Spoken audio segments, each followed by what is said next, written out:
This video from JAK Services shows how to create your first PCB in KiCad 9. Open KiCad and go to Project Manager File New Project.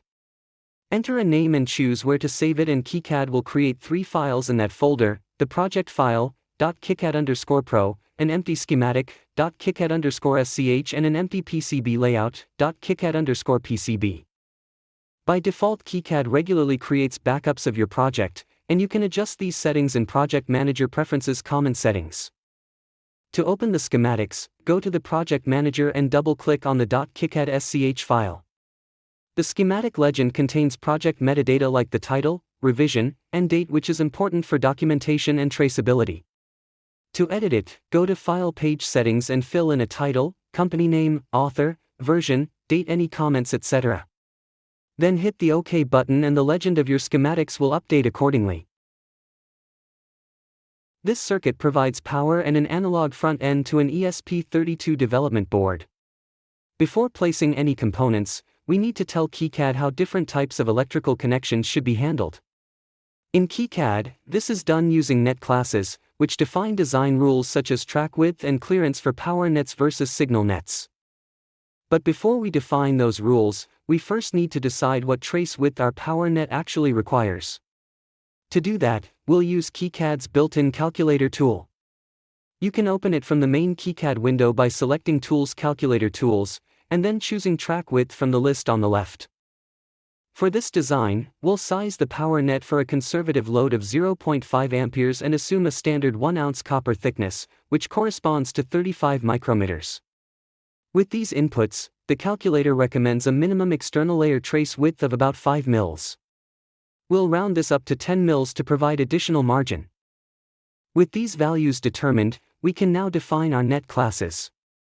We'll use 3 net types in this PCB, plus 5 volts DC, ground, and the default signal net. To configure these in the schematic editor, go to File, Schematic, Setup, Net Classes. The default net class controls ordinary signal wires, and you can adjust such as its wire thickness, etc. here. To add a new net class, click the plus button, give it a descriptive name, and set its wire thickness, color, and line style, then repeat for each net class you need, and finally click OK to apply the changes. Next, we'll add the components, which include a screw terminal connector, a varistor, a transformer, bidirectional transient voltage suppressors, through-hole resistors, through-hole ceramic capacitors, and an ESP32 dev kit board. To search for and add components, choose Place Symbols from the Place menu in the schematic editor. This opens the Choose Symbol window, where you can search for components and insert them into the schematic. Because the ESP32 dev kit C wasn't in KiCad's library at the time we made this video, we downloaded it from SnapMagic. Unzip the downloaded file, then from the KiCad Project Manager, go to Preferences, Manage Symbol Libraries, Global Libraries, and click on the small folder icon, then browse to the .kicad sim file and click Open. Next, go to Preferences, Manage Footprint Libraries, and add the same folder to install the footprints. The ESP32 DevKit C symbol is now search and selectable in the Choose Symbols window. Finally, we'll place a bidirectional transient voltage suppressor, a transformer, and a varistor before we start copying and labeling the components. Copy-pasting components are done by Ctrl+C and Ctrl+V. Mark multiple components by left-click, drag and release. Move components by clicking on the highlighted components, then drag and release. Rename components by double-clicking and change the values in the Symbol Properties pop-up window. To add plus 5 volts DC and ground, go to Place Power Symbols, then search for and select the corresponding symbols in the Choose Power Symbol window. To add wiring, choose Draw Wires and then draw the connections between the components. To assign the wires to the nets we created earlier, go to File, Schematic, Setup, Net Classes. In Net Class Assignments, click the plus icon to add a new assignment.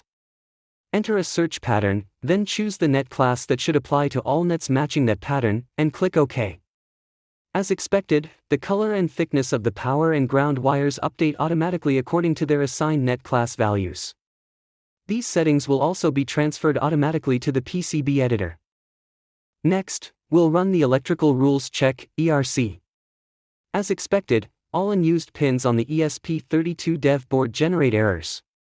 In a real PCB design, each of these would need to be reviewed against the module's documentation to decide whether termination is required. However, we also see ERC errors on the plus 5 volts and GND nets. This happens because KiCad doesn't detect any power output pins driving these nets. Since our PCB is powered externally through the screw terminal, we need to explicitly inform KiCad by placing a power flag on both the plus 5 volts and GND nets. The next step is to assign footprints to the components in our schematic. Navigate to Tools Assign Footprints to open the Assign Footprints window. In the Footprint Libraries panel on the left, you will find the available library categories. The Footprint Assignments list in the center shows the components from the schematic, and the Filtered Footprints panel on the right displays the footprints in the selected category. To assign a footprint to a schematic component, select the component in the Footprint Assignments list, then double-click the desired footprint in the Filtered Footprints panel. You can view a footprint drawing from the Filtered Footprints list by right-clicking on an entry and selecting View Selected Footprint. This opens the Footprint Viewer, where you can inspect and measure the footprint.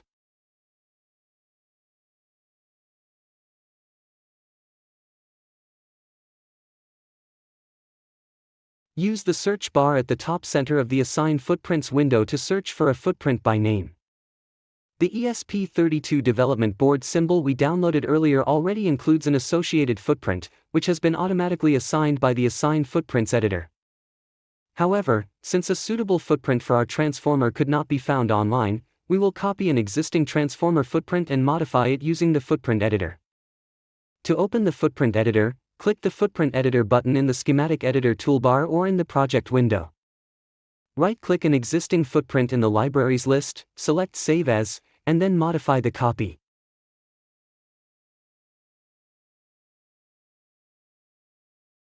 Adjust the mouse snap settings in the Preferences menu.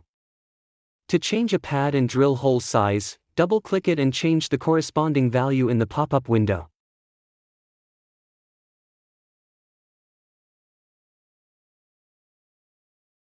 Finally, we'll rename the footprint pad numbers so they match the schematic pin numbers. Right-click the transformer symbol in the schematic editor and select Edit with Symbol Editor. In the Symbol Editor, open Edit Pin Table, and in the Number column, click each pin number to identify its corresponding pin in the symbol drawing. Then open the Footprint Editor and renumber the footprint pads to match the corresponding schematic pin numbers. Once all changes are complete, save and close the Footprint Editor. Then reopen the Assign Footprints window and assign the new footprint to the schematic symbol. After all symbols have been assigned footprints, save and close the Assign Footprints window. KiCad's Tools menu also has an option for generating a bill of materials. The BOM tool groups components that share the same value, part number, and footprint into a single line with an associated quantity, and allows you to select which fields to include, such as manufacturer, datasheet information, etc. The Export tab lets you specify options such as the field delimiter and output format, enabling export to formats like CSV, which can be easily imported into spreadsheet applications such as Excel. Next, open the PCB editor either from the project window or by selecting Tools Switch to PCB Editor. To import the schematic into the PCB editor, select Tools Update PCB from Schematic. In the Import options, keep the default settings and click Update PCB. Once the components appear, move the initial layout to the desired location on the board by moving the mouse and left-clicking. The legend is not transferred from the schematic. To update it, double-click any legend text to open the Page Settings dialog, where you can edit the date, revision, title, company, and other fields. The Board Setup window, accessible from the File menu, allows you to configure global PCB settings such as layers, design rules, net classes, clearances, track widths, and fabrication parameters. These settings determine how the board is laid out, validated, and manufactured. You will notice that some settings configured in the schematic, such as net classes, have already been transferred here. Given the simplicity of this board, we'll use a two-layer design. We can now begin organizing the component placement.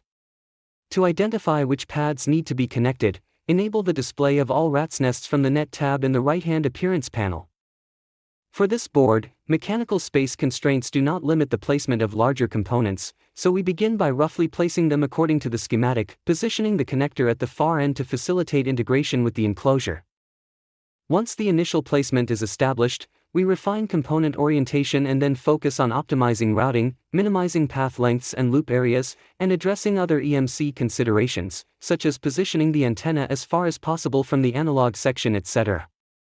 To reduce loop areas and thereby mitigate EMC issues, we'll designate the bottom layer as a solid ground plane. To do this, click the Draw Filled Zone tool. Left-click to place the first vertex of the ground polygon, which opens the copper zone properties dialog. In this dialog, specify the copper layer on which the zone will be drawn and assign it to the GND net. Click OK, then complete the polygon by placing the remaining vertices. Then right-click and select Close Polygon to connect the first and last points. Now select the top copper layer and begin routing the traces on the top layer. To add mounting holes to the PCB, go to Place Footprint, choose a mounting hole footprint, and place the required holes on the PCB. After some routing optimizations and corrections, the board now looks like this. Next, we'll add our logo to the silk screen. To do this, open the Project Manager and launch the Image Converter application. In the Image Converter, select File Open, then browse to and open your logo image file. Next, return to the PCB editor and measure the XY dimensions of the area where you plan to place the logo. Verify that the output size of the imported logo in the image converter fits within this area. If it does not, adjust the size accordingly. Under Output Format, select Footprint and choose Silkscreen as the target layer. Click Export to File and save the footprint to a known folder. Back in the PCB editor, select Preferences from the Manage Footprint Libraries menu, click Add Existing, browse to the folder where you saved the footprint, and select it. Confirm by clicking OK in the Footprint Libraries window. Finally, in the PCB editor, select Place Footprint and in the Footprint Chooser, type the name of the saved footprint into the filter field, select your Silkscreen logo footprint from the list, then hit OK to place it on the PCB. Next, we'll define the PCB cut line, which tells the manufacturer the outline of our PCB, by selecting the Edge Cuts layer and drawing a polygon around the board with a minimum 0.5 mm clearance from the copper pore. To assign the ESP32 3D model downloaded from Internet to the footprint, right-click the footprint in the PCB editor and select Properties. In the Footprint Properties window, click Browse, navigate to the downloaded 3D model, select it in the Select 3D Model dialog and click OK. Back in the Footprint Properties window, open the 3D Models tab and adjust the scale, rotation, and offset values as needed to align the 3D model correctly with the footprint. Back in the PCB editor, to view the complete assembled PCB in the 3D viewer, select View 3D Viewer. The antenna section of the stacked ESP32 development board is intentionally left protruding beyond the PCB edge to minimize RF attenuation. The 3D model shows that only the silkscreen text annotations are present on the final PCB, while the remaining text types are used solely for assembly and fabrication documentation. Before generating the Gerber files for the manufacturer, we'll run Design Rules Checker from the Inspect menu on the PCB to catch any errors. In our case, the check returned 3 errors. 2 were expected silkscreen issues related to the ESP32 footprint, while the third was a minor silkscreen overlap on our 24, which we'll fix by moving the annotation to the opposite side. In the PCB editor, select Gerbers from the fabrication outputs in the File menu and verify that all required layers, copper, silkscreen, solder mask and edge cuts are selected, then click Plot.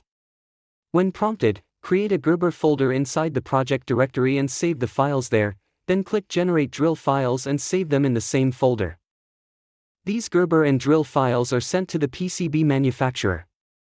However, before submission, we'll inspect them using KiCad's Gerber viewer and review a PCB design rules checklist to reduce the risk of fabrication and in-field issues. PCBs that are not properly laid out can easily result in problems such as noise, crosstalk, ground bounce, EMI problems, overheating tracks, poor signal integrity, manufacturing defects, or boards that fail intermittently in the field. To mitigate these issues, it's essential to follow a consistent design rule checklist throughout the entire workflow, from schematic design through PCB layout. For example, the PCB design rules checklist at the JAK Services web page is one of many good checklists covering areas such as schematics, manufacturability, physical constraints, stack-up, planes, EMI control, signal integrity, routing, decoupling, power integrity, vias, voltage transients, ESD, creepage and clearance, high current and temperature, and design for test. The web page also includes a free downloadable design review checklist with pass-fail checkboxes and comment fields. Each checklist item can be clicked to reveal a detailed explanation of it. Once the design review is complete, the checklist can be saved as a PDF to archive the results.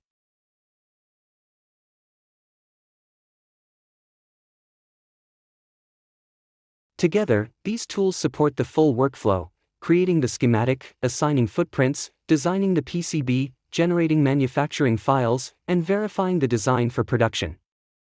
This tutorial and related resources are available on the JAK Services website. If you found it useful, please do not hesitate to support us with a like and a share.